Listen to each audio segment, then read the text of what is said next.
भारत की प्राचीन भूमि सदियों से वीरता, तपस्या और ज्ञान की जन्मभूमि रही है। हिमालय की तराई में बने आश्रमों से लेकर नदियों के किनारे बसे गुरुकुलों तक हर ओर ज्ञान और संस्कृति का दीपक जलता था।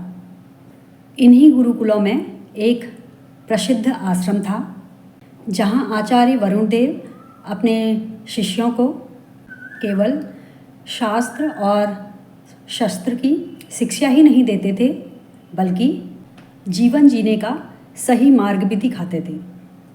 उसी गुरुकुल में एक छात्र आया जिसका नाम था अभिनव।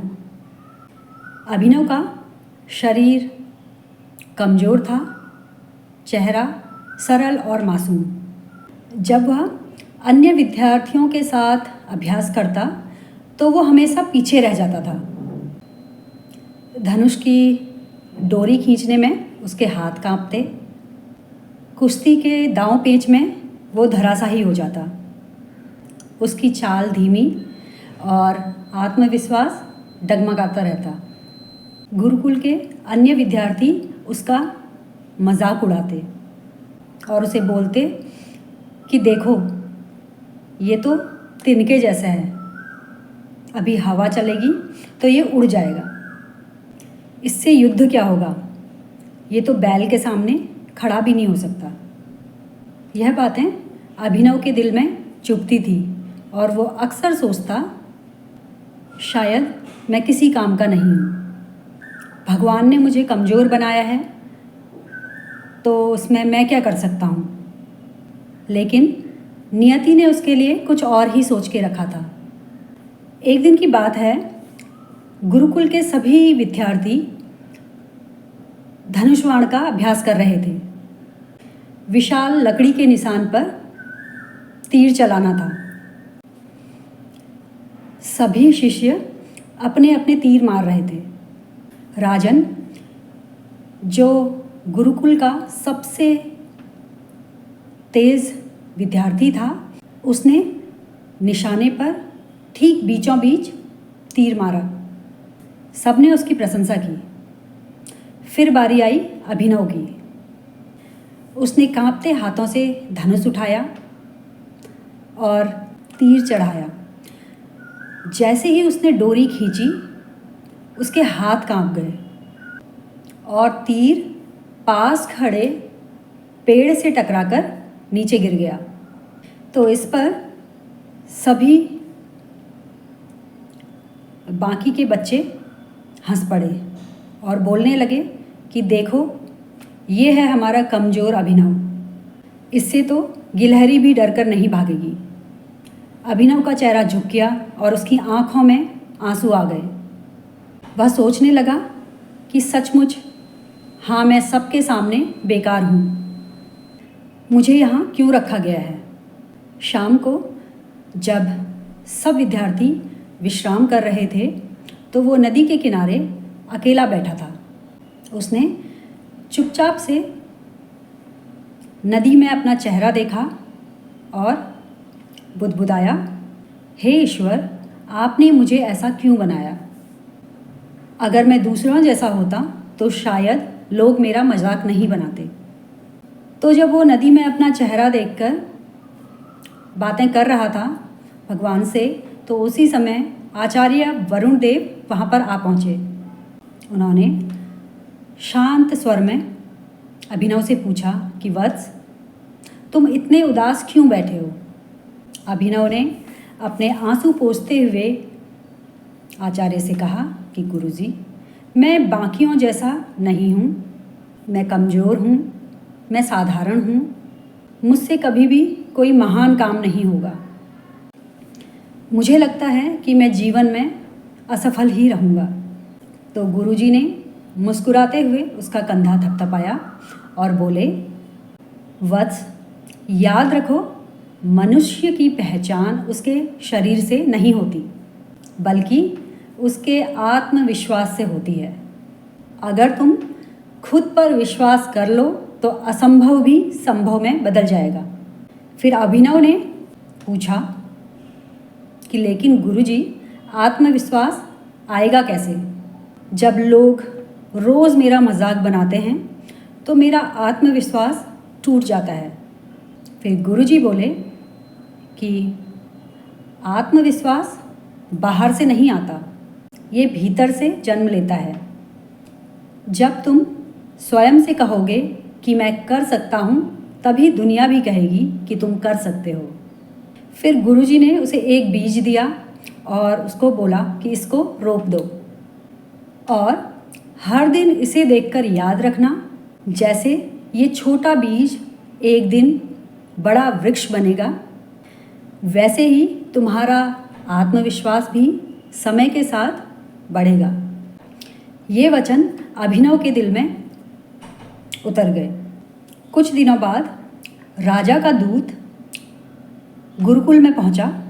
राजा ने घोषणा की थी कि जो भी शिष्य आश्रम के सामने रखे गए विशाल पत्थर के शिलाखंड को हिला देगा, उसे राजसभा में विशेष स्थान मिलेगा।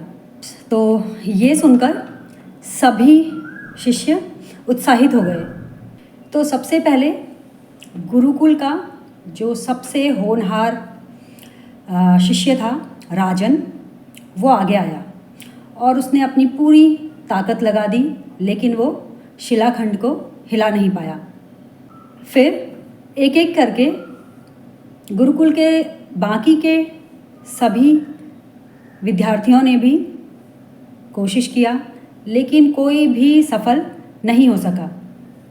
तो अब बारी आई अभिनव की।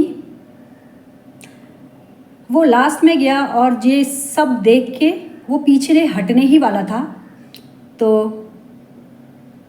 गुरुजी की आवाज़ आई, वत्स, याद रखो, ये शक्ति की परीक्षा नहीं, ये आत्मविश्वास की परीक्षा है। जाओ और प्रयास करो। जब वो जाने लगा तो सारे बाकी के शिष्य हंसने लगे और बोलने लगे, ये तो हाथ लगाते ही गिर पड़ेगा। पर अभिनव गया, उसने गहरी सांस ली और उसने खुद से कहा कि अगर गुरुजी ने मुझ पर विश्वास किया है तो मुझे भी खुद पर विश्वास करना होगा। उसने दोनों हाथ पत्थर पर रखे, अपनी पूरी शक्ति लगा दी, लेकिन पत्थर नहीं हिला। लेकिन सबने देखा कि अभिनव गिरा नहीं, उसका चेहरा चमक रहा था। गुरुजी ने कहा कि यही पहला कदम है आत्मविश्वास का। जब तक तुम प्रयास कर रहे हो, तुम हार नहीं सकते। तो उस दिन से अभिनव ने ठान लिया कि वो अब कभी भी हार नहीं मानेगा।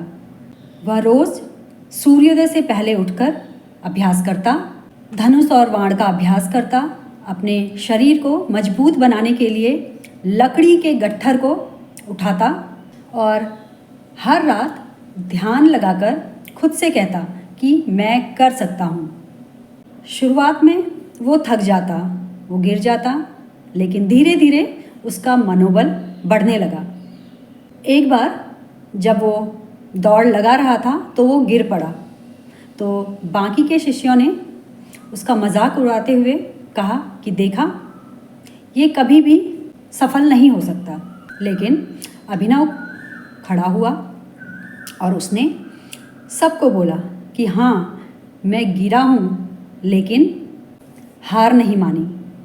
तो जब सब ने उसके मुंह से ये वाक्य सुने तो सब हैरान रह गए।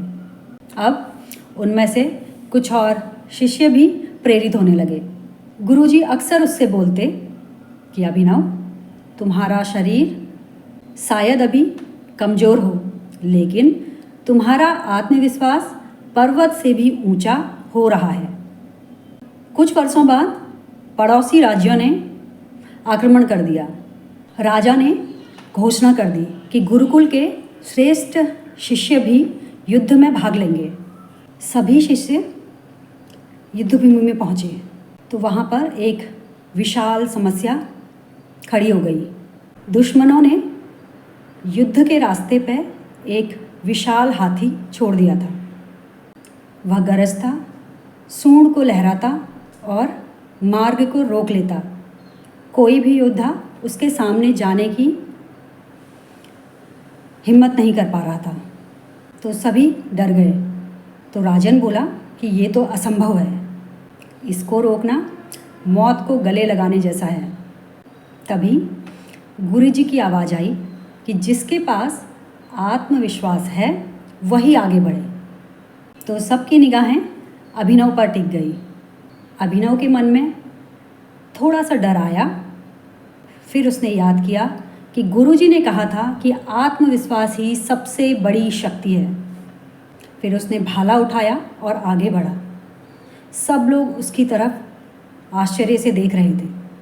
हाथी ने गर्जना की और उसकी तरफ दौड़ा, लेकिन अभिनव शांत रहा और उसने दृढ़ स्वर में पुकारा, रुको। तो हाथी कुछ पल के लिए थम गया। फिर अभिनव ने चतुराई से पास पड़े लकड़ी के गट्ठर को आग लगाई और रास्ते के किनारे रख दिया। हाथी आग देखकर डर गया और वहाँ से भाग गया। पूरी सेना ये देखकर हक्की बक्की रह गई। जो कार्य सबको असंभव लग रहा था वो अभिनव ने कर दिखाया। तो अभिनव ने अपने आत्मविश्वास की शक्ति से ये कर दिखाया। फिर राजा ने अभिनव को अपनी राजसभा में बुलाया। राजा बोले कि आज हमने देखा कि असली ताकत शरीर में नहीं बल्कि आत्मविश्वास में है। अभिनव ने साबित किया कि अगर मनुष्य स्वयं पर विश्वास कर ले तो वो किसी भी शत्रु को परास्त कर सकता है। राजदरबार तालियों से गूंज उठा। गुरुजी की आंखों में गर्व के आंसू थे। अब अभिनव केवल एक साधारण शिष्य नहीं रहा, अब वह पूरे राज्य का आदर्श बन गया। लोग अपने बच्चों को समझाते कि देखो, अगर आत्मविश्वास हो तो असंभव भी संभव हो सकता है। और अभिनव अक्सर कहा करता था कि कमज़ोर वो नहीं है जिसके पास शक्ति नहीं है, कमज़ोर वो है जो स्वयं पर विश्वास नहीं करता है। तो दोस्तों, ये थी प्राचीन भारत की प्रेरणादायक कहानी, आत्मविश्वास की ताकत। इस कहानी से हमें ये शिक्षा मिलती है कि मनुष्य की असली शक्ति उसके शरीर में नहीं बल्कि उसके आत्मविश्वास में छुपी होती है। अगर हम स्वयं पर विश्वास कर लें तो कोई भी बाधा हमें रोक नहीं सकती। याद रखिए, हार तब होती है जब हम कोशिश करना छोड़ देते हैं। तो आशा करती हूँ कि ये कहानी आपके जीवन में एक नया जोश और उम्मीद पैदा कर देगी और आपको हिम्मत देगी आगे बढ़ने की। तो आशा करती हूँ कि आपको मेरी ये कहानी पसंद आई होगी। तो प्लीज़ जो लोग नए हैं वो चैनल को सब्सक्राइब करिएगा और वीडियो को लाइक और शेयर करिएगा। कमेंट में बताना ना भूलिएगा कि आपको मेरी ये कहानी कैसी लगी। तो मैं मिलूँगी आपसे अपने नेक्स्ट वीडियो में। तब तक के लिए नमस्ते।